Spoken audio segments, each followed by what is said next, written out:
for joining us today, Ian. Now, obviously, with the World Cup being launched today here in Melbourne, it is a while away, obviously, but based on performances that we've seen so far over the last 12 months, where do you rank like the top 4 teams at the moment? Oh, I think the good thing about the 2015 World Cup is it's pretty open.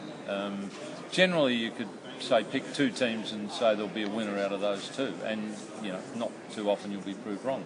But on this occasion, I think you've probably got 4, maybe 5 teams that could win it. And I don't think Australia will be as far out of it as they are in Test cricket. I think Australia will be pretty competitive, and certainly playing at home.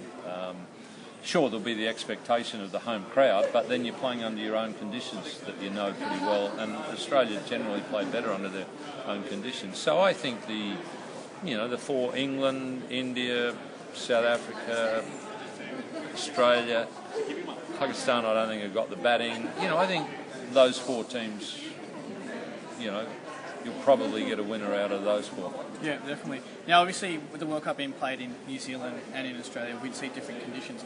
Will that make a big impact in how all teams play? Oh yeah, but I think it's a good thing from a playing point of view. I mean, players like to be tested under different conditions, and if you succeed under, if you make runs in Wellington and then you go to Perth and you make runs, you're talking about 2 totally different set of conditions. If you can succeed under both of those conditions, that's pretty satisfying. So I think that's the way the players will look at it, that this is an extra challenge and one I want to succeed at. Certainly. And finally, obviously with the 3rd Test starting at Old Trafford on Thursday, how do you think the Aussies will shape up for the rest of the series?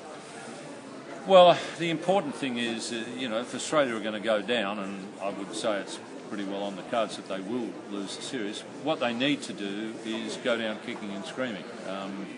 I think that everybody in Australia admired the fight they put up at Trent Bridge, but I think they were pretty devastated by the loss at Lords, and they felt that it was, they succumbed too easily. So I think if Australia, even if they do lose the series, if they give a good account of themselves, and as a player, you're going to lose some games. It's always going to happen. But what you want to do is, when you have lost, you want to walk off that ground with your head held high and think to yourself, well, we played the best we could, we just got beaten by a better team. If you can walk off the ground saying that, losing always hurts, but it doesn't hurt quite as much when you walk off the ground with your head held high. Well, thank you very much for joining us. Pleasure. Really appreciate it. Okay.